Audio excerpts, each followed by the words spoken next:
Blackbeard's real name was Edward Teach. He was born in the late 1600s in England into a poor family. His father was a sailor who disappeared at a young age, and his mother survived by exchanging favours with men for money. Witnessing this was unbearable for Edward. The pain and anger in his heart only grew stronger. The one person Edward loved most was his little sister, Margaret. She was his only safe harbour in the world, and the memories of playing together by the shore always warmed his heart. Yet, in order to help his family and protect his own honour, he was forced to take to the seas at a young age. While working on Atlantic trade ships, Edward carried not only cargo, but also the weight of people's fates. In one port, he saw an old fisherman being whipped for failing to pay his taxes, even as he clutched his last piece of bread. Another day, he witnessed a starving child pick up a fallen breadcrumb from the ground, while Spanish soldiers loaded bags of gold onto ships. At that moment, lightning struck within Edward's mind. He realised he could no longer bear watching kings and nobles grow rich off the blood of the poor. His eyes burned with a new fire as he whispered to himself, "If they have no justice, then I will bring my own. I will make the rules." This was the moment Blackbeard was truly born. He became known for his cruelty, because to him, fear was more valuable than gold. As long as people feared him, no one would dare stand against him. That is why he decorated his enormous black beard with burning ropes, emerging from clouds of smoke with eyes blazing like fire. Sailors who saw him believed they had encountered the devil himself, but we know that Blackbeard was not just a monster. At night, he would whisper to his crew, "We are the poor, the outcasts. We sail our ships not for treasure, but for freedom. Our flag carries fear, but our hearts burn with rebellion." The ship he built, Queen Anne's Revenge, soon became the nightmare of the Caribbean. But gaining this power was not easy. Edward first had to convince his own crew. Many saw him as just a reckless young man and did not trust him.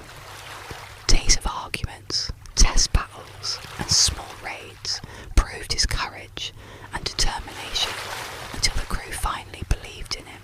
To arm his ship, he smuggled weapons and ammunition from the ports.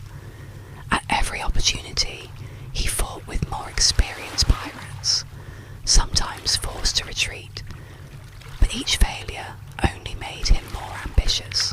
When Queen Anne's Revenge won its first major victory, both French and English ships took notice. In a small but decisive battle, the ship's swift manoeuvres and firepower allowed Blackbeard to completely capture his enemy. His name spread quickly across the Caribbean. Spanish ships began reinforcing their ports, and coastal towns strengthened their defences at the sound of his name. Among the people, Blackbeard inspired both fear and respect. Yet Edward's greatest struggle was not only with his enemies, but also in keeping his crew united and wielding fear as a weapon without letting it consume them. Every decision determined the fate of his men, and his leadership was constantly tested. One evening, under the fiery orange glow of a Caribbean sunset, Queen Anne's Revenge silently approached an enemy harbour. The crew stood ready, waiting for their captain's signal. The sea was slightly restless, the wind stretched the sails, and the flickering harbour lights glimmered faintly on the horizon. Blackbeard lit the slow-burning fuses tied into his beard, the smoke wrapping around his silhouette as he watched the enemy ship from the shadows. The determination in his eyes and the steel in his gaze gave his crew courage. They felt not only fear, but also the thrill of what was to come.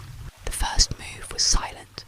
Small boats slipped into the harbour, and the crew landed unseen on shore. The soldiers inside the harbour noticed nothing. Blackbeard, sharp and calculated, led them with cunning strategy. Suddenly, a few gunshots rang out. The alarm bells screamed through the night. Within moments, Blackbeard and his men seized both the enemy ships and the harbour itself. He locked eyes with the opposing commander for just a moment. No words were needed. Fear and power spoke louder than steel. While the crew gathered spoils, Blackbeard remained calm and composed, though a dangerous spark flickered in his eyes. As they sailed away, the harbour burned in fire and smoke, enemy sailors frozen in shock and terror. Back at sea, Blackbeard looked at his crew and silently acknowledged their triumph. Tired yet proud, they knew the victory had strengthened their reputation across the seas. This raid became another legend in Blackbeard's tale, both terrifying and brilliantly executed. Later, as the sun dipped into twilight, Blackbeard's ship quietly approached the harbour again. The crew held their breath, following their captain's plan. Disguised in a plain cloak, Blackbeard stepped ashore. His black beard and infamous burning fuses hidden, he looked like nothing more than an ordinary sailor. No one in the harbour recognised him. His eyes scanned the streets until he slipped into a narrow alley where his long-lost sister waited.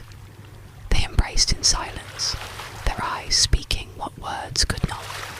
He handed her a pouch of money and whispered with a faint smile, "Use this carefully, but never forget, nothing is safe on the seas." That brief moment gave Blackbeard both peace and sorrow. Torn between protecting family and feeding his legend, he knew the sea would always claim him back. After their parting, he slipped away. The ship's sails opened wide, and as the harbour lights vanished behind, Blackbeard returned to his true home, the endless sea, his freedom, and his growing myth. In the dark waters of the Caribbean, Blackbeard's ship was suddenly caught in a massive storm. The sky was swallowed by purple and black clouds, and the waves rose high, threatening to crush the vessel. The crew panicked. Some shouted to change course, calling their captain's decision madness. "Captain, this isn't right, it will sink us," they cried. Blackbeard stood firmly on deck, his eyes burning with rage and determination. As the crew's protests grew louder, he remained silent, calculating the winds and waves through the roar of the storm. Then, with a sharp command, he cut through the chaos. "Silence! I am here and I know the way." The men froze in shock, their captain's dangerous charisma breaking their doubts. Reluctantly, but with growing respect, they obeyed. Under his command, the ship cut through the storm, sails strained, timbers groaning. Hours of brutal struggle passed, until, finally, they reached calmer waters. Exhausted but alive, the crew stared at Blackbeard in awe. That night, fear and obedience gave way to admiration and loyalty.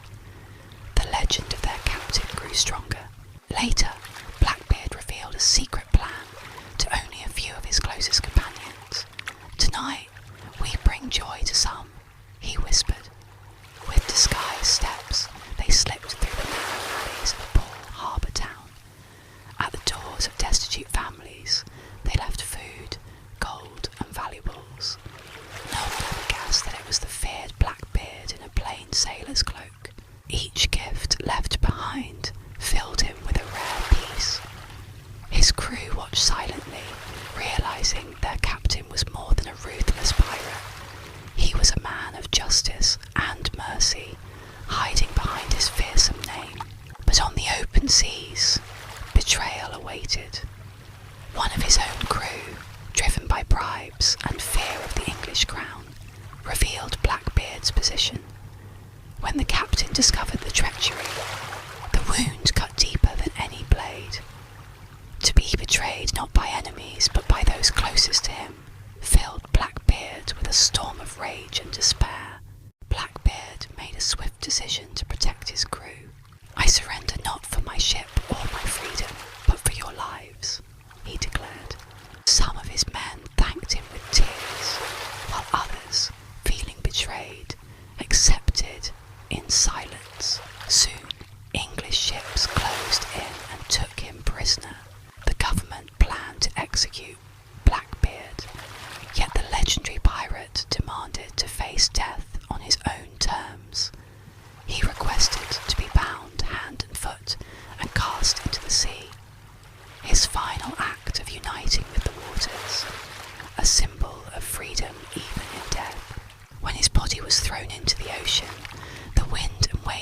embraced him. His legend lived on beneath the surface, a story that would never end. The crew admired his courage, his mind, and his devotion to freedom. For them, his death was not an end, but the beginning of a storm-born legend. His name continued to echo with both fear and reverence, said to still roam the Caribbean as a free spirit. They say that from that day forward, strange things stirred in the Caribbean nights. Sailors swore they heard Blackbeard's furious laughter in the howling wind, and some claimed to see his silhouette upon the moonlit waves. At times, his black beard appeared mingled with the sea foam like a ghostly vision, only to vanish again. Thus Blackbeard defied death itself, ruling the seas as an immortal spirit. When the news of his death reached the shore, his sister was devastated. Their mother, unable to endure the loss of her son, ended her life. But his sister dried her tears and vowed to carry on his legacy. Using the hidden treasures Blackbeard had left, she bought her own ship and boldly named it Blackbeard. She became a sailor, later a pirate, following in her brother's path, continuing the journey of freedom and courage he had begun. Some sailors swore that when they looked into her eyes, they saw Blackbeard's fiery spirit alive within her. His legacy became more than one man. It became a lineage, a belief, and an eternal legend across the seas. After his death, his sister swore, "I will avenge him. Blackbeard's voice will never be silenced upon these waters." And on some nights, she dreamed of him. One night, Blackbeard's voice whispered through her dream, "I am not dead. I am on an island. Come and save me." When the girl opened her eyes at dawn, her heart was pounding wildly. Without hesitation, she readied her boat and set sail towards the island she had seen in her dream. At night, she followed the stars, navigating through the restless waves. Finally, she reached the island and froze at the sight before her. Her brother was alive, but bound in chains. A witch, working with the English government, was tormenting Blackbeard's body with cruel magic, trying to weaken him and break his spirit.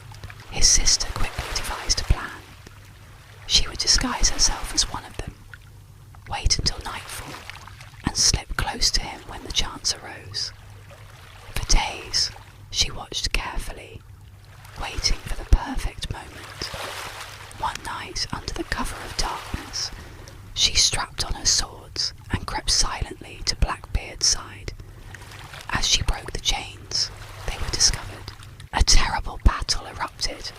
Steel clashed against steel, fire lit the night, and screams pierced the sky. Amidst the chaos, Blackbeard suffered a devastating wound. His leg was severed. Pain seared through him, but his sister's hands did not tremble. She fought fiercely, dragging him with her. "I thought you would die, but I will never leave you," she cried. Together they escaped to the island. In the darkness of the night, the sea embraced them. As Blackbeard touched the waves again, his eyes gleamed with both agony and freedom. Taking a deep breath, he fixed his gaze on the dark waters and spoke. "There were men waiting for me in the sea. The English had set an ambush. The moment I was cast into the water, they seized me and dragged me onto a ship. For days, maybe months, they tortured me. Their goal was clear: to learn the location of my treasures. No matter the pain, I revealed nothing. They weakened my body, bound me in chains, and tried to break my soul. But now, thanks to you, I am free once more." His sister clenched her teeth, eyes burning with both fury and pride. "So they couldn't break you, even after all that torture? Then we will fight together. We will show the English who truly rules these seas." Blackbeard placed his hand